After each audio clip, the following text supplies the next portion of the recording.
जय हिंद दोस्तों, मैं दीपक सर आप सभी के बीच लेकर आ गया हूँ क्लास टेंथ का ये हिंदी सब्जेक्ट का जो आपका सेकेंड बुक है ना वर्णिका, उसका चैप्टर नंबर 2 लेकर आ गया हूँ। ठीक है, ये चैप्टर का नाम है आपका ढहते विश्वास। ठीक है, तो इस ढहते विश्वास में हम लोग को पढ़ना है एकदम एक ही आपका वीडियो में पूरे चैप्टर का।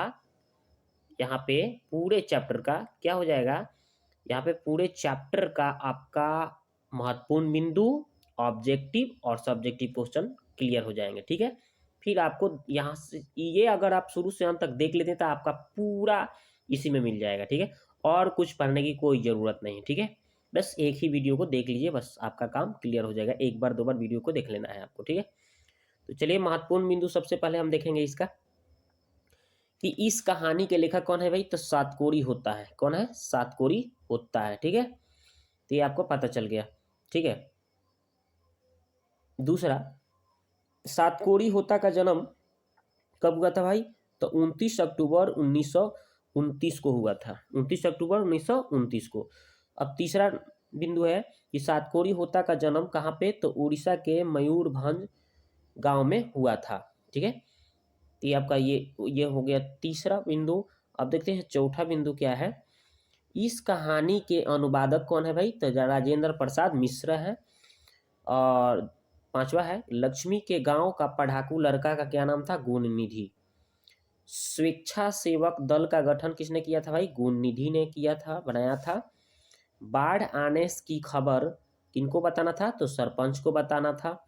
विपत्ति अकेले न आकर संग साथियों के साथ आती है, यह कथन किसमें है? ढहते विश्वास कहानी में बताया गया है आपका। ठीक है, आगे देखिए। भुवनेश्वर शहर को बचाने के लिए ययाति केसरी ने पत्थर का बांध बनवाया था भाई। ठीक है, अगला, लक्ष्मी का घर देवी बांध के नीचे था। अब वस्तुनिष्ठ प्रश्न यानी ऑब्जेक्टिव प्रश्न देखिए। तो ऑब्जेक्टिव प्रश्न में देखिए, हम ऑप्शन नहीं दिए हैं, डायरेक्ट आंसर बताया। ठीक है, तो ढहते विश्वास कहानी के कहानीकार कौन है? तो सातकोरी होता। दूसरा क्वेश्चन है, ढहते विश्वास कहानी के प्रमुख पात्रा कौन है भाई? तो लक्ष्मी। अगला क्वेश्चन है, ढहते विश्वास कहानी में किस नदी का चर्चा किया गया है? तो महानदी। ठीक है, महानदी। अगला क्वेश्चन देखते हैं, ढहते विश्वास किस भाषा से अनुदित है? तो उड़िया। अगला क्वेश्चन है, लक्ष्मी के बड़े लड़के का क्या नाम था? तो अच्युत। अगला क्वेश्चन है, ढहते विश्वास कहानी किस लेखक द्वारा अनुदित है? तो राजेंद्र प्रसाद मिश्र। अगला क्वेश्चन है, सातकोरी होता कहाँ के प्रमुख कथाकार हैं? तो उड़ीसा के। अगला क्वेश्चन है, ढहते विश्वास कहानी में किस राज्य को बाढ़ एवं सूखा से प्रभावित दिखाया गया है? तो उड़ीसा का। ठीक है, उड़ीसा को। अगला क्वेश्चन है, ढहते विश्वास कहानी के नायिका कौन है भाई? तो लक्ष्मी। ढहते विश्वास में किस बांध के टूटने का प्रसंग आया है? तो दलई बांध। लक्ष्मी के पति का क्या नाम है? तो लक्ष्मण।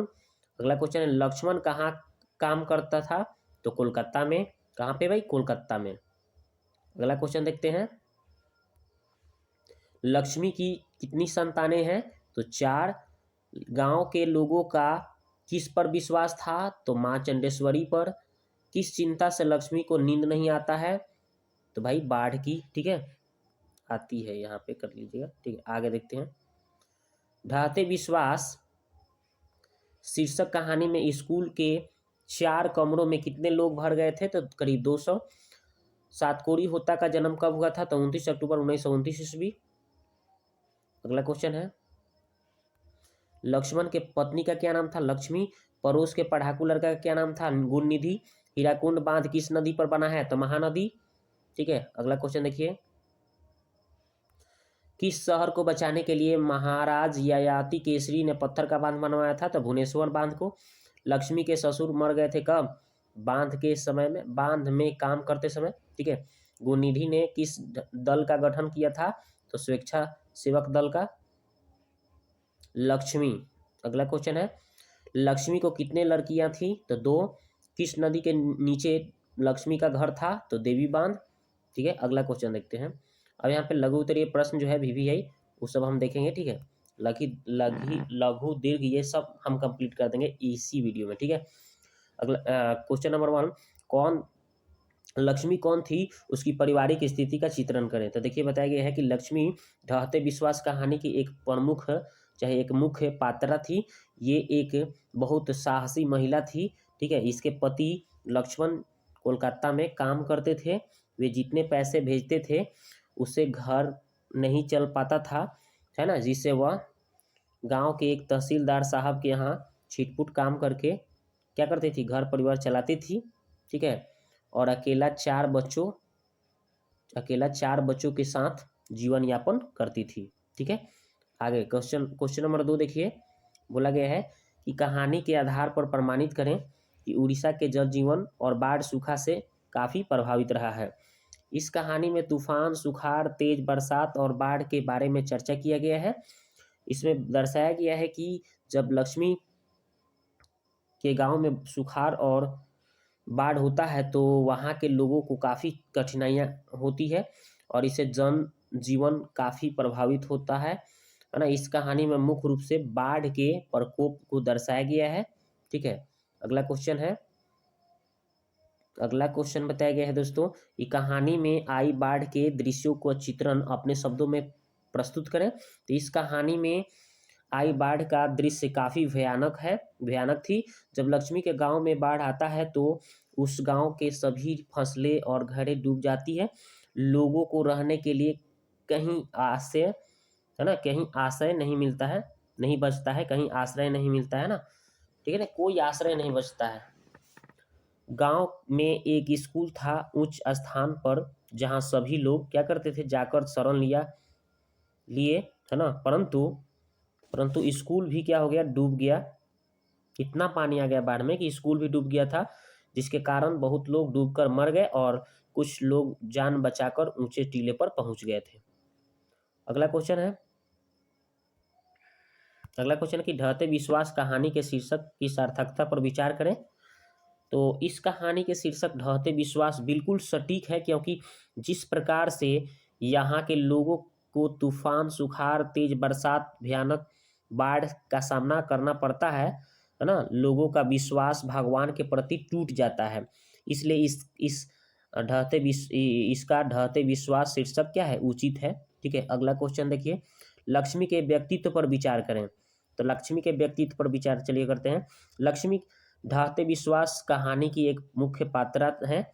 यह एक बहुत साहसी औरत थी। इनके पति लक्ष्मण थे जो कोलकाता में काम करते थे। वे जितने पैसे भेजते थे उससे घर परिवार, है ना, घर नहीं चल पाता था, जिसके कारण लक्ष्मी अपने गांव के एक तहसीलदार साहब के यहाँ क्या करती थी, छिटपुट काम करके क्या करती थी, घर परिवार चलाती थी, है ना। अपने गांव के एक तहसीलदार साहब के यहाँ छिटपुट काम करके क्या करती थी, घर चलाती थी और अकेले ही 4 बच्चों के साथ जीवन यापन करती थी। अगला क्वेश्चन है कि बिहार का जनजीवन भी बाढ़ और सूखा से प्रभावित होता रहा है। इस संबंध में आप क्या सोचते हैं, लिखें। इस कहानी में उड़ीसा का जनजीवन में के बारे में चर्चा किया गया है, परंतु हमारे बिहार की स्थिति ऐसा ही है, क्योंकि कोई ऐसा वर्ष नहीं है जिसमें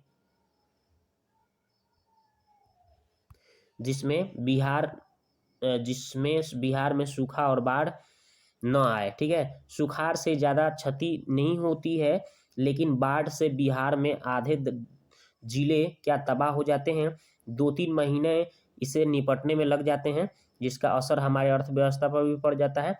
धन जन की काफ़ी क्षति हो जाती है और सारे फसलें क्या हो जाती है, बर्बाद हो जाती है, नष्ट हो जाती है, ठीक है। तो हमने आपको इसमें टोटल आपका जितना चीज़ पढ़ना था टोटल एक ही वीडियो में कंप्लीट करा दिया, ठीक है।